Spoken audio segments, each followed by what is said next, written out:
You know, my mother works in an office, and everything related to stories like this is painfully familiar to me. This isn't just a story for the sake of use, it's based on real experiences, and the goal is for you to recognize yourself and not make the same mistakes. All names, companies, and addresses have been changed to protect people, but the feelings here are real. She held the crystal flute like it was her royal scepter, chin high, smile plastic, eyes scanning the ballroom like she owned every light bulb and bread plate in it. My new mother-in-law, the woman who had rearranged my guest list, vetoed my dress neckline and insisted on a blush and beige palette because white washes out the older crowd. She called me darling with a tone that felt more like a warning than affection. She had micromanaged this wedding like a hostile takeover, and I let her, mostly because I was too exhausted to fight every battle. I thought I could survive one day of Showtime politics. I thought wrong. We were seated for the toasts. Her seat was next to mine. She leaned in with the kind of sweetness only women raised to smile through sabotage can pull off. Her breath smelled like spearmint and control issues.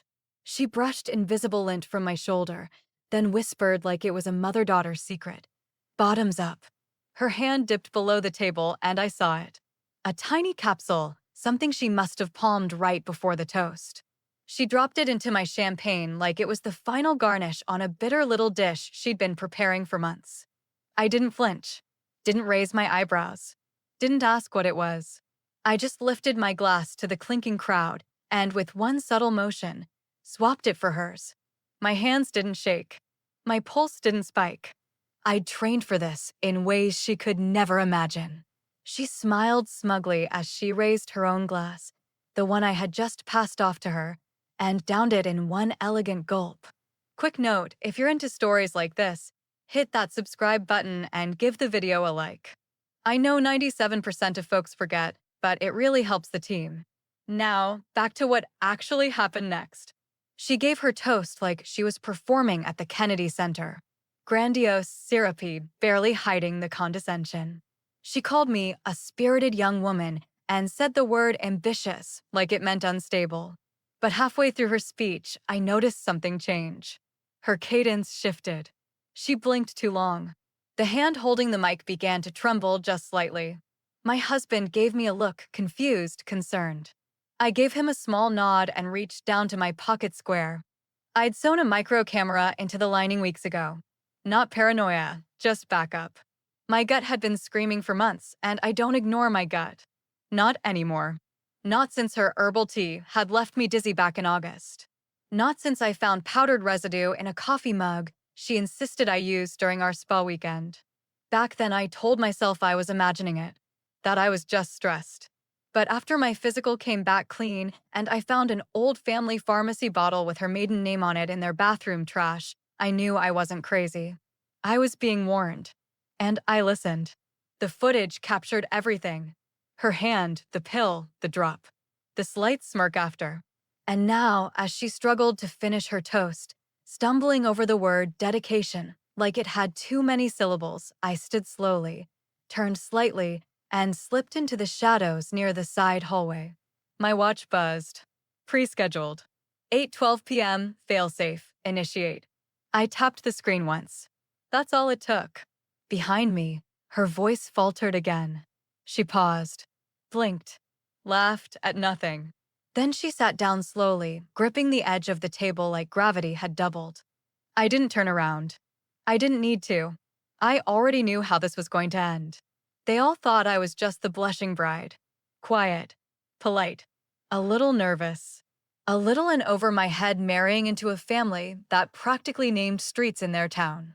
Her family. Old money meets old ego. She ran her book club like a corporate boardroom and treated waiters like they were malfunctioning vending machines. People assumed I was marrying up. They didn't know I was the one who built a biotech diagnostics lab from scratch. That I spent my mornings analyzing compounds people can't pronounce and my nights training researchers how to detect metabolic suppressants in blood panels. My business card didn't say scientist, but my clients sure called me one when we flagged the untraceable. They didn't know that 3 months ago. I stayed at their lake house and sipped a mint tea her mother prepared just for me. They didn't see how I almost fainted in the guest bath, only to later find a white sliver half melted in the bottom of the mug. I kept the mug, ran a scrape test on the rim back at my lab. Do you know what turns up in dried residue if someone thinks they're smarter than FDA testing? Benzoderivatives, trace sedatives, easily missed in a routine screen, unless you're looking. So I started looking. They didn't know about the folder I made, labeled plainly, Wedding Precautions, In-Laws. I didn't even password protect it. Figured if someone in that house had the nerve to snoop, I wanted them to see it. Inside were time-stamped scans, photos of bottles, a transcript from a dinner where she called me simple under her breath while pretending to compliment my career path. It was all there, documented, categorized, cross-referenced. Because when you live in a world where the worst things are hidden behind perfect centerpieces and second toasts, you build your safety like a lab protocol, redundant, unshakable, and quiet. That morning, our wedding day, she handed me a gift box wrapped in silk. A family tradition, she said, smiling that pageant winner grimace. Inside was a velvet pouch and a single gel capsule. Energy boost, she said. Handcrafted supplement. All organic.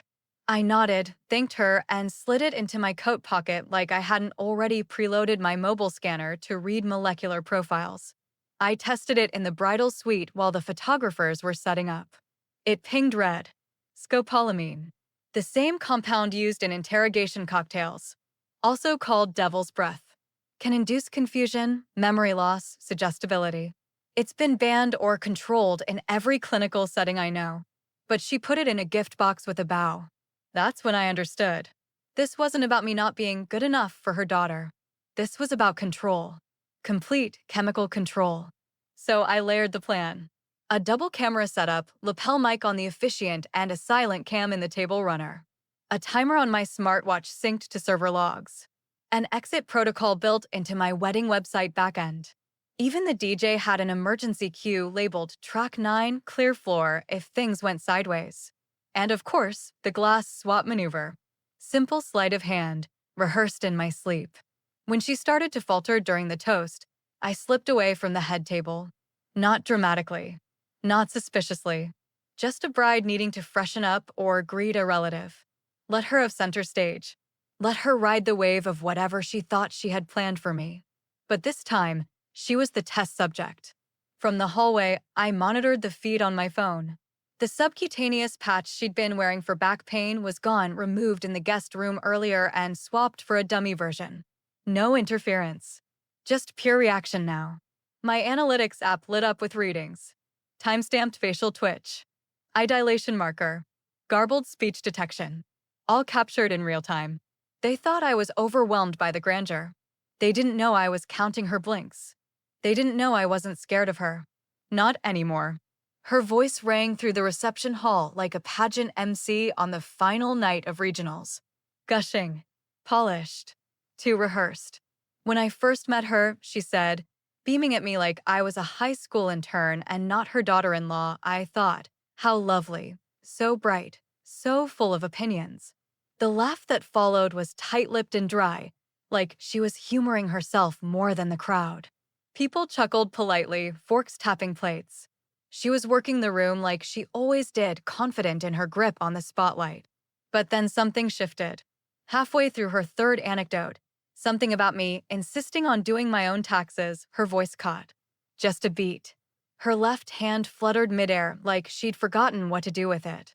She blinked at the chandelier above her, slow and puzzled, as if it had changed shape mid-toast. Her jaw hung slightly open before she remembered she was supposed to be speaking. The next sentence came out slurred, stretched at the edges like taffy under strain.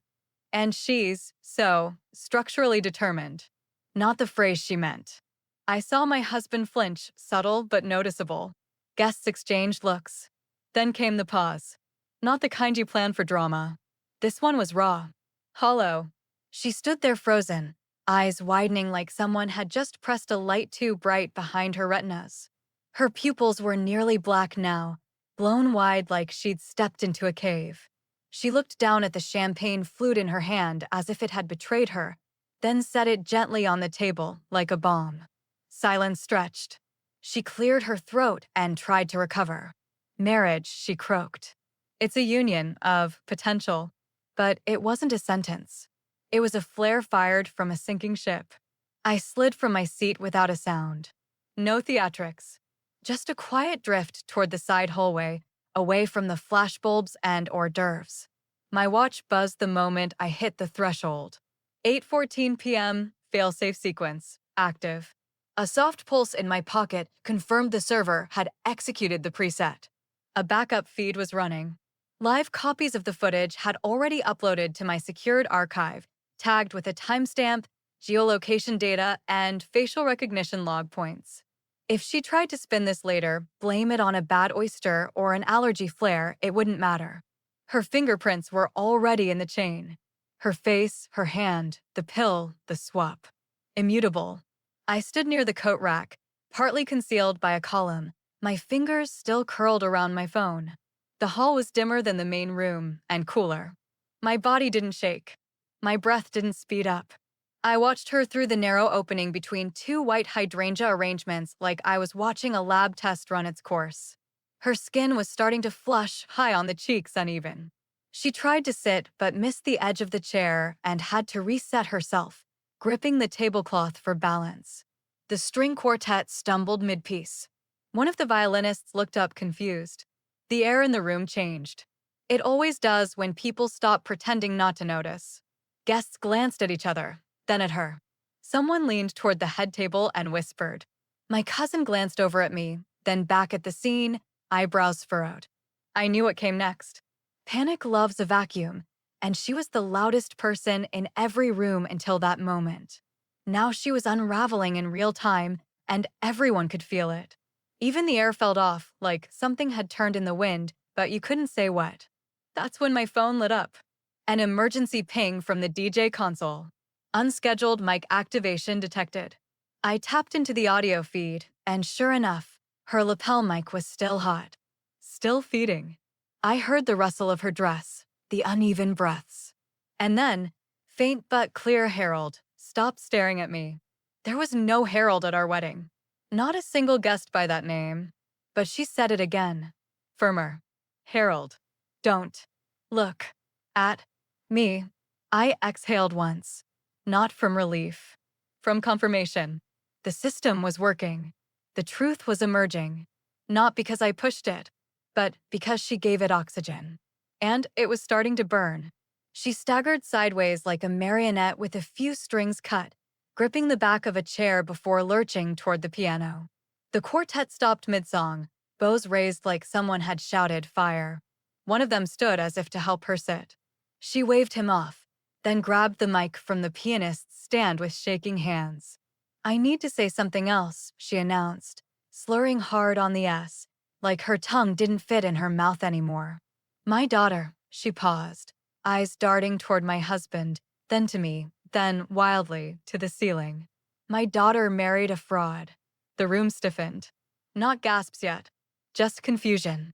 Eyebrows raised. Forks frozen midair. I heard a phone unlock somewhere near the dance floor. You all need to know, she said, wobbling back on her heels. He's not who he says.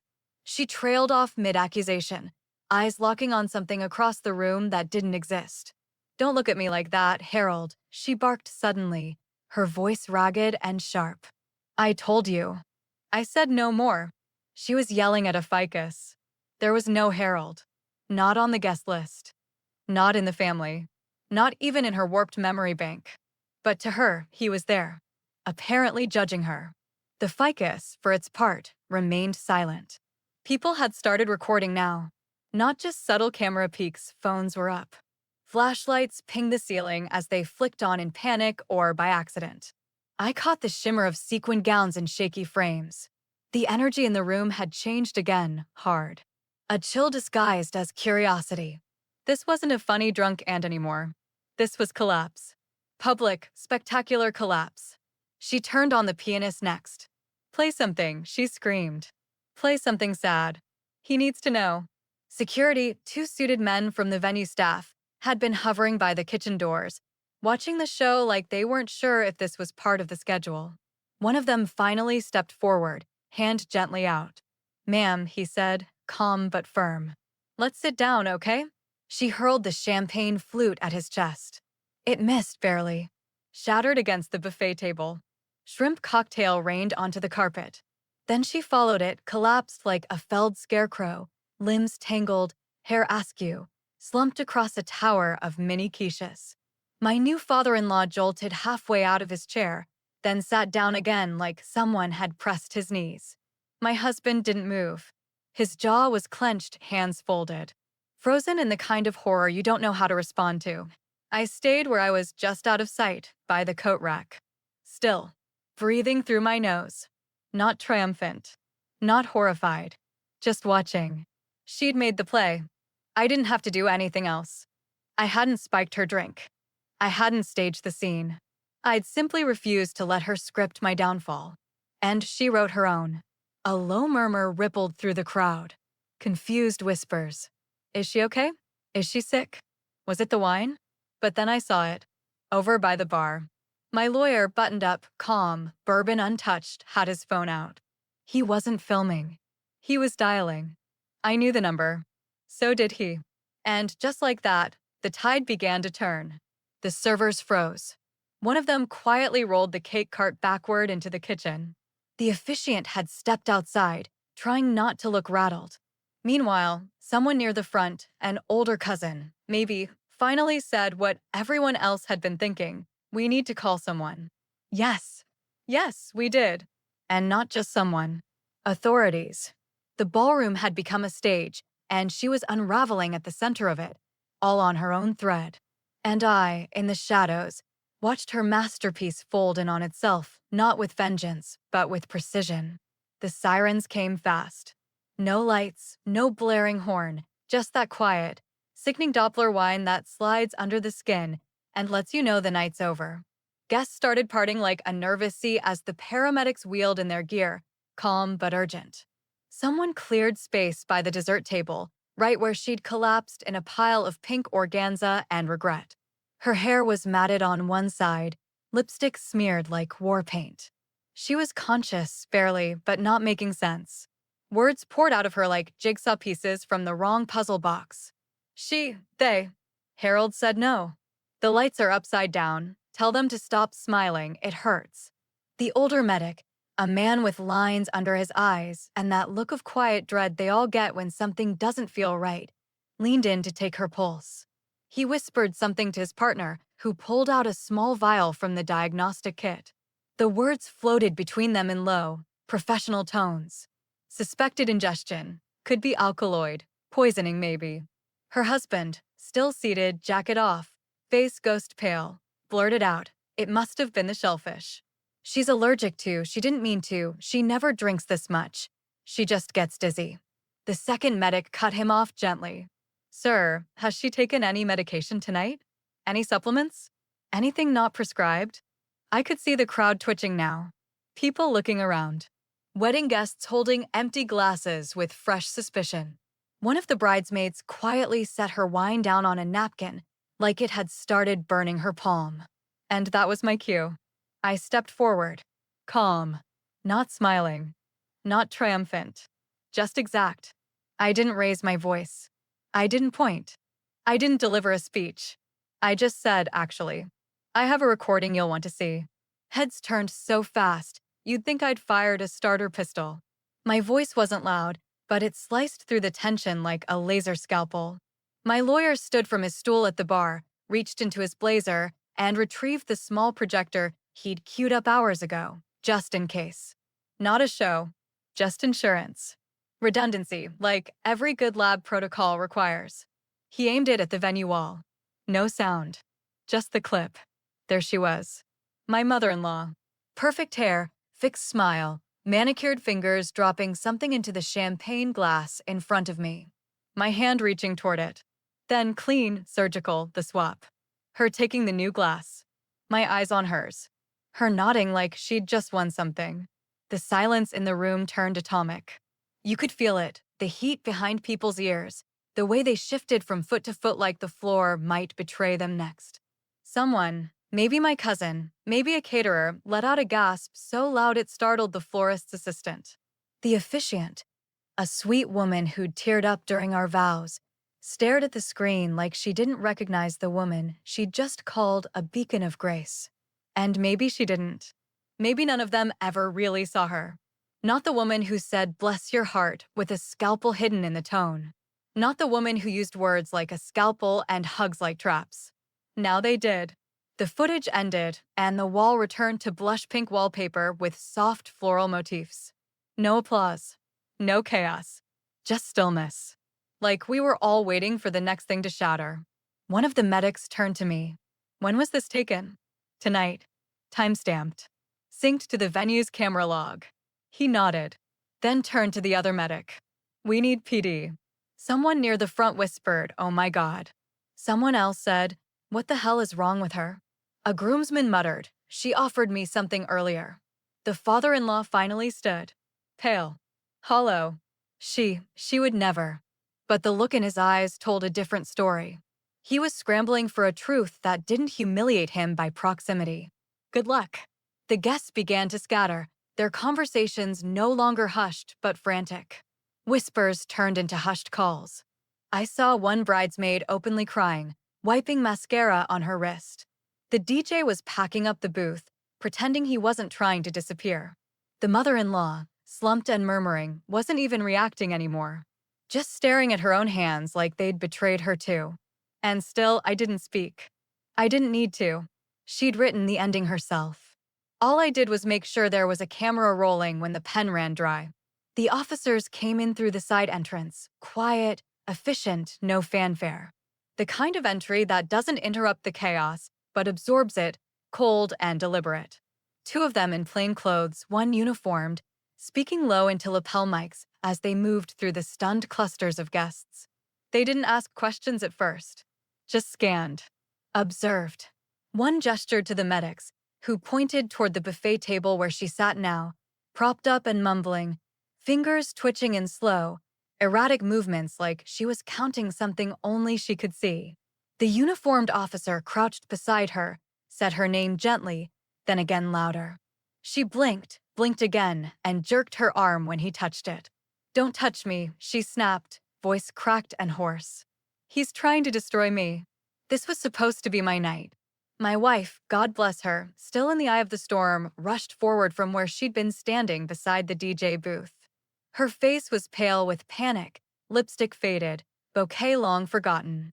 She got between her mother and the officers. Arms out like this was a traffic stop instead of a felony. "She wouldn't do this," she said, her voice strained but fierce.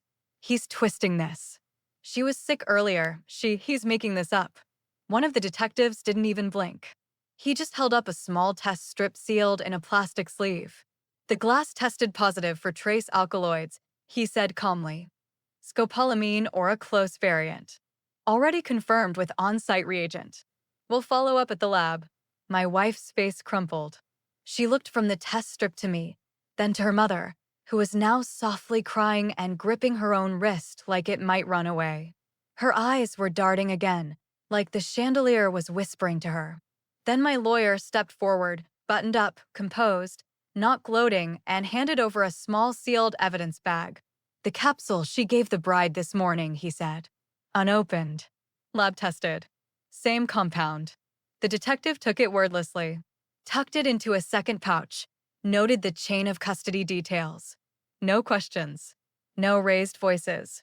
And then, as if some invisible spell had broken, a voice came from the side of the room. A woman. Blonde. Mid-40s. Part of my husband's extended family. I think her name was Trina or Tina or something close. She offered me one too," she said quietly, looking down at her feet. "At the bridal shower. Said it was an herbal vitality blend. I didn't take it. Just didn't feel right. But she was insistent. Really insistent." Head swiveled again, like someone had turned the room's gravity sideways. Another guest, a former colleague of my husband's, spoke up. "She offered me tea at their engagement party. I swear I felt weird afterward. Thought it was jet lag." The momentum was shifting. Not slowly, but in hard, sudden jerks, like a train derailing one axle at a time. My mother-in-law was no longer the wounded matriarch. She was a pattern, a web. and people were starting to see the threads. One of the officers turned to me. Is there anything else we should know? I nodded once and reached into my clutch. No theatrics. Just a folded document. There's a sealed affidavit from someone else. Something older. It was a scanned restraining order, dated 7 years prior, filed by my wife's ex-boyfriend. The charge? Harassment, coercion, mental endangerment. Not against the daughter, against the mother. I handed it over. They didn't ask how I got it. The date, the name, the notarized seal spoke louder than I could. The officer skimmed it, then looked back toward the buffet table where she now sat slack-jawed, whispering about someone named Calvin. No Calvin existed. Just ghosts now. My wife hadn't moved, still standing between her mother and the world, like she could block reality with her body. Her shoulders slumped when she saw the paper. Not defeat. Not yet, but recognition. And something older than that, something like exhaustion that had nowhere left to hide. The detective spoke again, voice low. We're going to need to transport her for evaluation. And just like that, the narrative shattered. Not with a bang, but with a soft, exhausted crack, the sound of a truth too long denied finally stepping into daylight. I didn't speak. I didn't celebrate. I just watched the process take over. The story was no longer mine to tell. It was the law's now. 2 days later, my phone lit up with an unknown number flagged Boston firm. I didn't answer the first time, or the second. But by the third call, my lawyer raised one brow and said, "Let's have a little fun." We were seated in his office downtown, the skyline gray through the windows. Rain tapped the glass like a metronome. Across from me, a still-sealed manila folder sat between us, labeled simply, Clause 7.4, C. The caller, as expected, was her attorney. Smooth voice. Measured tone. All soft concern and polite distance, like this wasn't the cleanup from a public psychological implosion in front of 118 wedding guests, 3 medics, and 2 local officers. We'd like to resolve this amicably, he said. No press. No further damage to reputations. My lawyer stayed quiet and let the man talk. Phrases like good faith and protecting the institution of marriage slid out like butter knives. But we knew what it was: damage control. Her reputation was hemorrhaging. Guests had posted videos. The subreddit I uploaded the audio to had gone viral. One clip had already been stitched into a TikTok with ominous piano music and 2.1 million views. The attorney's voice flattened a little when he said, "We understand this has been emotionally difficult for everyone involved. And naturally, she regrets how the situation unfolded." That's when my lawyer smiled and cracked the folder open with surgical timing. "Unfortunately," he said, with that same cool tone I'd learned to mimic, "your client signed a conditional liability clause. Clause 7.4, C, to be specific. You'll want to review the terms." He slid a copy across the table. Even through the phone, I could hear the shift on the other end, the way the man's breath caught slightly as his legal reflexes scanned the language. In the event of deliberate sabotage, psychological coercion, or any criminal act resulting in disruption of the ceremony, the party deemed responsible shall be held financially liable for all incurred expenses related to the wedding and its associated events. Her signature sat at the bottom of the page. 2 copies. One in our archive. One in the venue's contract ledger. Dated. Witnessed. Digitally timestamped. She'd insisted on being a co-host for the event, wanted that power play locked in, insisted on being a signatory to share in the vision. Her way of holding the reins without actually writing a check. Except now, that check was hers to cash. "We'll be forwarding the invoice summary," my lawyer said. "Venue, catering, lodging for out-of-town guests. Also transportation and the lost deposit from the honeymoon accommodations due to medical intervention at the event. Total estimated reimbursement stands at $187,000 and change." Silence. Then the voice on the line, colder now. I don't believe she anticipated this level of formality. "Neither did we," I said finally, my first words of the call. But then again, we didn't anticipate being poisoned either. The line went dead a few seconds later. That afternoon, wire transfers began to appear. The venue was paid. The photographer rebooked. Refunds were issued to half a dozen guests whose flights had to be rescheduled due to the investigation. Even the bakery was reimbursed, down to the uneaten macarons. The money came not from her personal account, but from a family trust. Her estate manager signed off. One line item at the bottom read, reallocation, emergency reputation management services. By then, the narrative had changed. No more whispered, maybe it was a misunderstanding. No more deflection. The facts sat too heavy. And as the bills landed on her lap, so did the weight of something she couldn't rewrite. She'd turned our wedding into a stage for her manipulation. Now she was footing the bill for every single seat in the audience. We met in a neutral conference room inside a law office that smelled like lemon polish and dread. No flowers. No wedding decor. Just leather chairs, frosted glass, and a carafe of untouched coffee. Her husband arrived first, awkward in his own skin, like he wasn't sure if he belonged here anymore. He looked older than he had 2 days ago, shrunken, hollow around the eyes, the kind of man who'd realized far too late that the woman he married had long since turned into someone else. My wife came in after. She was quiet, composed on the surface, but her hands gave her away, knuckles tight, fingers tracing invisible shapes on her thigh. Her wedding ring glinted under the overhead lights. I didn't stare at it. No one spoke at first. I laid the file down gently in front of me. 3 sheets. Signed, notarized, no wiggle room. I'm not pressing charges, I said, and the words hung in the room like steam off boiling water. That's not what this is about. Her husband let out the smallest breath of relief, but it died quickly when I added, but she is never allowed near us again. No contact. No visits. No messages passed through relatives. She crosses that line once, and the footage goes to the press. No one interrupted. My tone didn't invite debate. And I continued, flipping to the second page. We transfer her power of attorney. To you. I nodded toward him. Effective immediately. You control her medical decisions, her financial authorizations, her estate interactions. He blinked. Swallowed. Why me? Because she doesn't listen to anyone else, I said. And because you're the only one she still pretends to respect. He stared at the document, the legal weight of it settling across his lap like a lead vest. I knew what he was thinking. This wasn't just a boundary, it was a redirection. A final siphoning of power pulled cleanly from her grip without a single raised voice or courtroom brawl. My wife shifted beside him. Her lips parted like she might object, but all that came out was a shaky whisper, okay. She didn't look at me when she said it. I nodded once, then slid the pages across the table. A black pen sat beside them. Her husband picked it up. Signed. Dated. His handwriting was slower than expected, like his hand was catching up to a decision his spirit had made days ago. My wife signed next. Her name, my name, side by side. She didn't pause. Didn't ask for a moment. Just signed.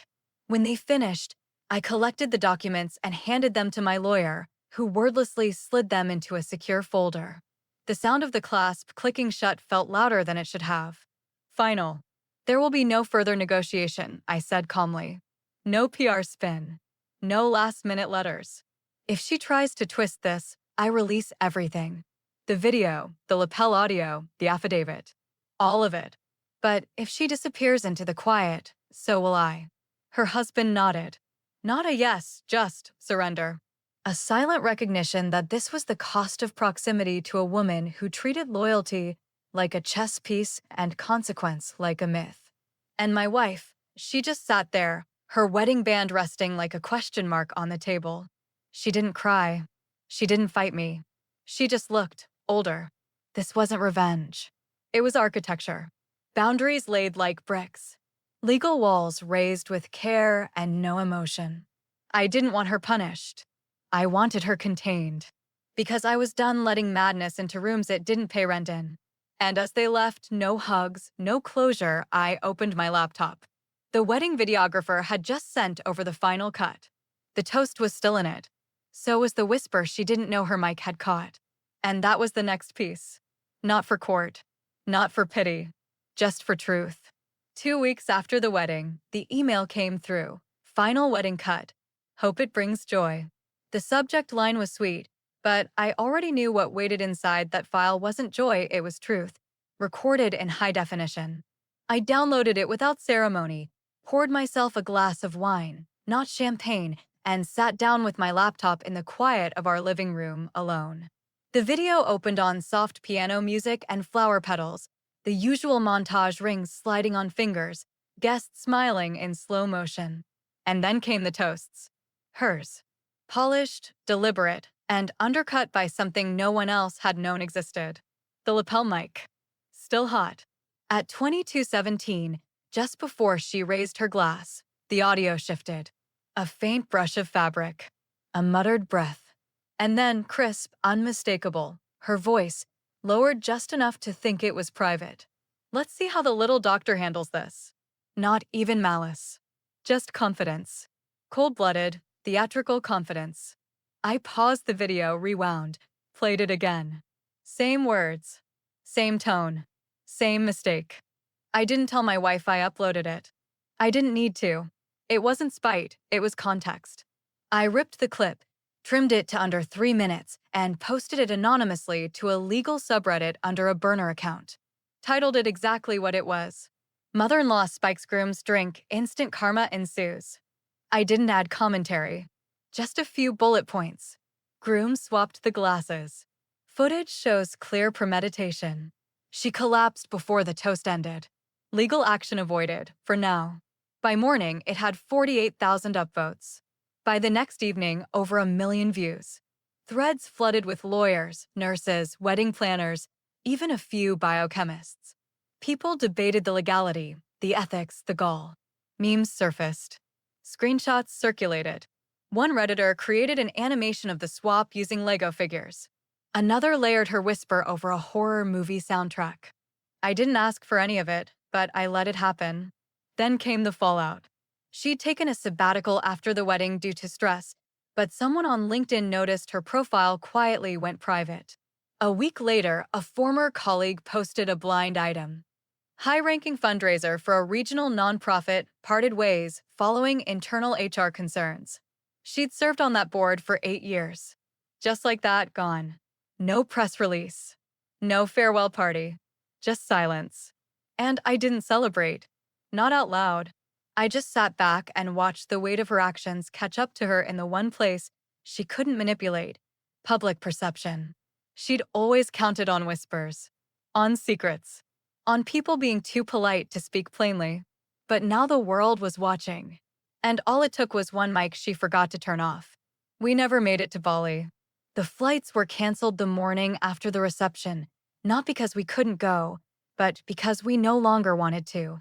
Something about palm trees and curated smiles felt hollow. We needed something real. Grounded.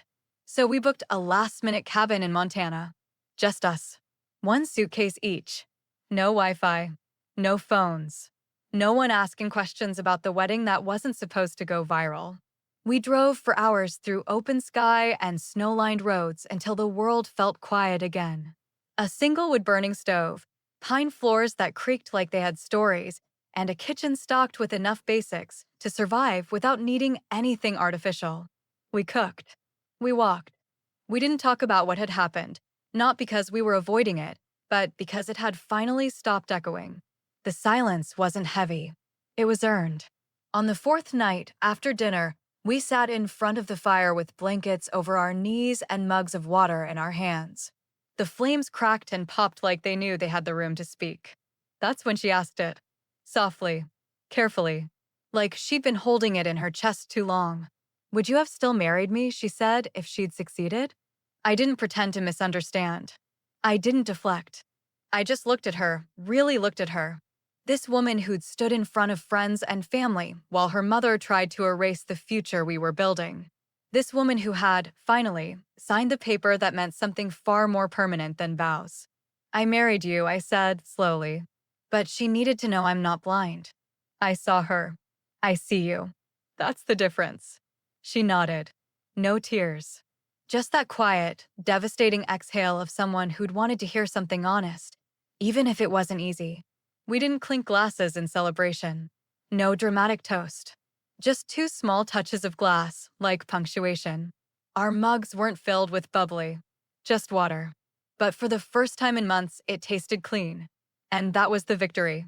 Not in the legal signatures or the viral thread or the quiet resignation that followed her fall from grace. The win was this: the silence we got to keep. A space where manipulation didn't reach, where trust wasn't a gamble, where no one had to wonder if what was in the glass came with strings attached.